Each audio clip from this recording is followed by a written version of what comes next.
किसी नगर में एक धनी व्यापारी रहता था। दूर दूर तक उसका व्यापार फैला हुआ था। नगर के सभी लोग उस व्यापारी का सम्मान करते थे। इतना सब कुछ संपन्न होने के बाद भी वह व्यापारी बहुत दुखी था, क्योंकि उसका कोई पुत्र नहीं था, जिस कारण अपने मृत्यु के पश्चात व्यापार के उत्तराधिकारी की चिंता उसे हमेशा सताती रहती थी।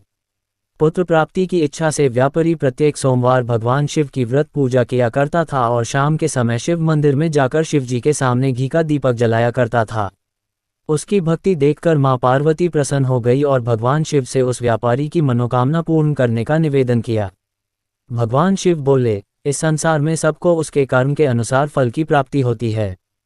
जो प्राणी जैसा कर्म करते हैं उन्हें वैसा ही फल प्राप्त होता है। शिवजी द्वारा समझाने के बावजूद मां पार्वती नहीं मानी और उस व्यापारी की मनोकामना पूर्ति हेतु वे शिवजी से बार बार अनुरोध करती रही। अंततः माता के आग्रह को देखकर भगवान भोलेनाथ को उस व्यापारी को पुत्र प्राप्ति का वरदान देना पड़ा। वरदान देने के पश्चात भोलेनाथ मां पार्वती से बोले, आपके आग्रह पर मैंने पुत्र प्राप्ति का वरदान तो दे दिया, परंतु इसका ये पुत्र 16 वर्ष से अधिक समय तक जीवित नहीं रहेगा। उसी रात भगवान शिव उस व्यापारी के स्वप्न में आए और उसे पुत्र प्राप्ति का वरदान दिया और उसके पुत्र के 16 वर्ष तक जीवित रहने की भी बात बताई। भगवान के वरदान से व्यापारी को खुशी तो हुई, लेकिन पुत्र की अल्पायु की चिंता ने उस खुशी को नष्ट कर दिया।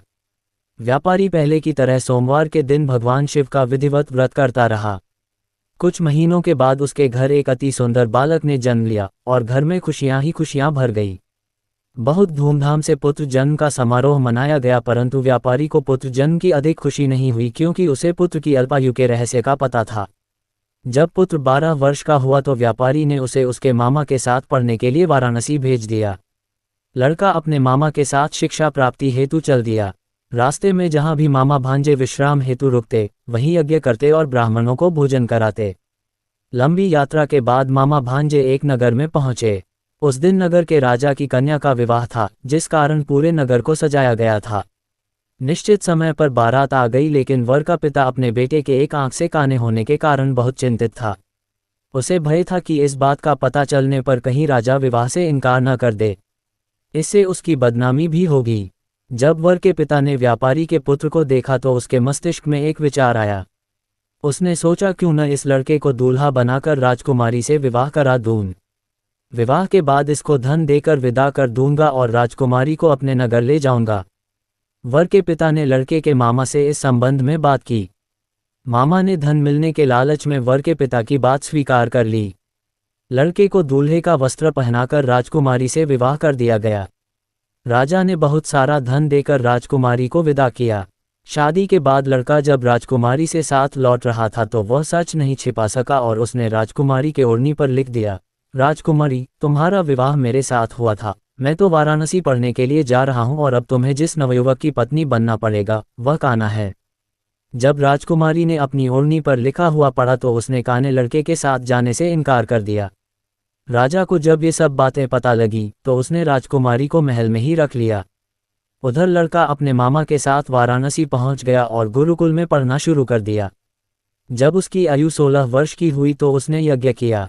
यज्ञ के समाप्ति पर ब्राह्मणों को भोजन कराया और खूब अन्न वस्त्र दान किए। रात को वह अपने शयन कक्ष में सो गया। शिव के वरदान के अनुसार शयनावस्था में ही उसके प्राण पखेरु उड़ गए। सूर्योदय पर मामा मृत भांजे को देखकर रोने पीटने लगा। आसपास के लोग भी एकत्र होकर दुख प्रकट करने लगे।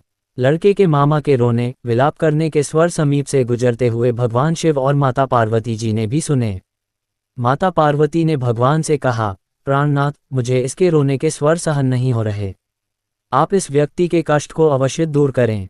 भगवान शिव ने माता पार्वती के साथ अदृश्य रूप में समीप जाकर देखा तो भोलेनाथ माता पार्वती से बोले, ये तो उसी व्यापारी का पुत्र है जिसे मैंने 16 वर्ष की आयु का वरदान दिया था।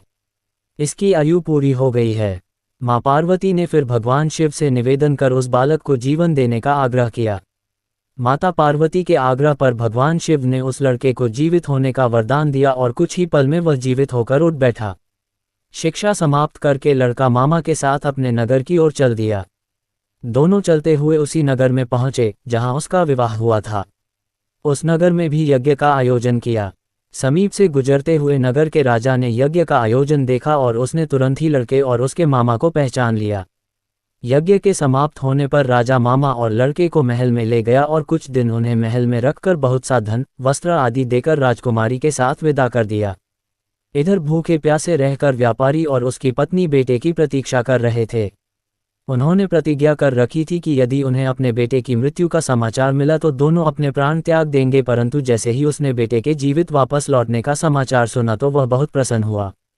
वह अपनी पत्नी और मित्रों के साथ नगर के द्वार पर पहुंचा। अपने बेटे के विवाह का समाचार सुनकर पुत्रवधू राजकुमारी को देखकर उसकी खुशी का ठिकाना न रहा। उसी रात भगवान शिव ने व्यापारी के स्वप्न में आकर कहा, हे श्रेष्ठी, मैंने तेरे सोमवार के व्रत करने और व्रत कथा सुनने से प्रसन्न होकर तेरे पुत्र को लंबी आयु प्रदान की है। पुत्र की लंबी आयु जानकर व्यापारी बहुत प्रसन्न हुआ। शिव भक्त होने तथा सोमवार का व्रत करने से व्यापारी की सभी मनोकामनाएं पूर्ण हुई। इसी प्रकार जो भक्त सोमवार का विधिवत व्रत करते हैं और व्रत कथा सुनते हैं उनकी सभी इच्छाएं पूरी होती हैं। ऐसी ही और जानकारी के लिए हमारे चैनल को सब्सक्राइब करें।